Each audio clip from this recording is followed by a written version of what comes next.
Imagine a classroom where students learn language by completing meaningful tasks rather than practicing isolated grammar. They solve problems, compare information, or plan something together, and language develops as they work toward the outcome. This is the idea behind task-based language teaching, or TBLT. Hi everyone, and welcome back to TESOL with Miki and Ida. I'm Ida, an applied linguist, and today I explain what TBLT is, how it works, and why it became such an important development after communicative language teaching. TBLT developed in the 1980s and 1990s as the strong version of CLT. Researchers such as Long, Prabhu, Candlin, and Yunan argued that learners acquire language through communication, not by practicing forms first. So, what exactly is a task in TBLT? A task has 4 key features. The focus is on meaning, not practicing a specific language form. There is a gap, such as missing information or a problem to solve. Learners use their own linguistic and non-linguistic resources. There is a clear outcome that goes beyond using the right grammar. Here is a simple example. Student A has a morning bus timetable. Student B has the afternoon timetable. Together, they must find the cheapest way to get from the city to the airport. The goal is to agree on the best route. Language is the means, not the objective. Now, the psychology behind task-based language teaching is primarily rooted in cognitive and sociocultural theories of second language acquisition.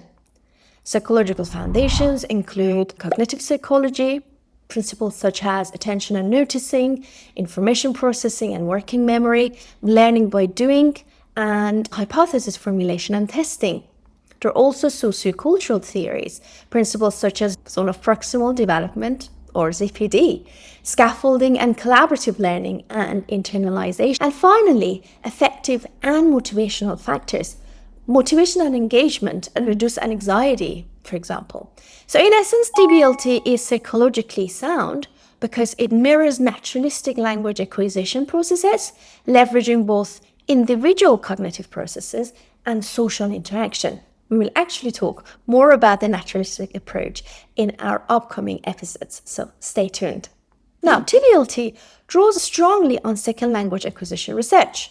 Learners develop language through interaction. When communication breaks down, they negotiate meaning. When they try to express something beyond their ability, they notice the gap between what they want to say and what they can say. With support, they adjust, refine, and develop new language. TBLT also contrasts with the traditional PPP model: presentation, practice, production. In PPP, the teacher controls the language at every stage and provides artificial context. In TBLT, learners use all their resources. Contexts arise naturally, and communication drives the lesson. This is why TBLT is viewed as a strong form of CLT. TBLT uses many kinds of tasks, including information gaps, such as jigsaw tasks, for example, decision-making and problem-solving, opinion exchange tasks, creative tasks like designing posters or quizzes, real-world tasks, such as booking transport or giving directions. Tasks may be unfocused, encouraging natural language use, or focused, where a specific feature is likely to emerge while still keeping meaning central. The most widely used TBLT lesson structure was developed by Jane Willis. It has 3 phases: the pre-task phase, the while task, and the post-task. Now, in the pre-task phase, the teacher introduces the topic and the task. They motivate learners, clarify what the task involves, and may play a model or highlight helpful phrases, so providing some scaffolding. But they do not pre-teach a grammar structure. In the task cycle, task performance is the first stage in which students work in pairs or groups. So to do the task, the teacher monitors but does not correct every mistake. So the focus really here is on meaning. The aim is a spontaneous communication. Then is planning. Students prepare to report their results. They rehearse, and the teacher offers language support to improve clarity and accuracy. Again, some scaffolding here. And finally, we have report, where groups present to the class.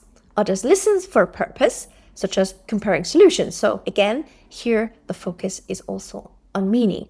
In post-task or language focus stage, the class examines useful language that emerged during the task. This is where grammar fits. This is where the focus shifts a bit from meaning to form. The key idea, as I said, is focusing on form, which means responding to language needs as they arise. And this is different from focus on forms, where grammar structures are pre-selected and taught in isolation. So TBLT does not exclude grammar. It simply changes when and how it appears. Well, there are obviously strengths and challenges to TBLT. The strengths are quite a few. So TBLT increases motivation because tasks feel purposeful. It creates natural conditions for language use, promotes risk-taking, integrates skills, and gives learners a sense of achievement when they complete real outcomes. It may be especially valuable in foreign language classrooms where there are few opportunities to use English outside class. But like I said, there are also challenges to using TBLT. Well, TBLT requires careful task design and sequencing. Teachers may struggle with juggling task difficulty or managing large classes. Students sometimes use too much first language. That's where perhaps we need to consider translanguaging and the role of it. And grammar can feel uncertain for some teachers. And exam pressures or grammar-heavy curricula can make implementation difficult. TBLT is well researched and used in national curricula in places like Hong Kong and Belgium, with growing interest in China.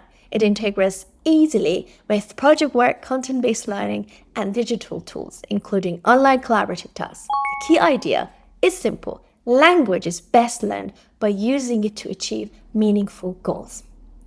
Thank you for watching, everyone, and please remember to like and subscribe, and I will see you in the next episode of TESOL Methods Explained.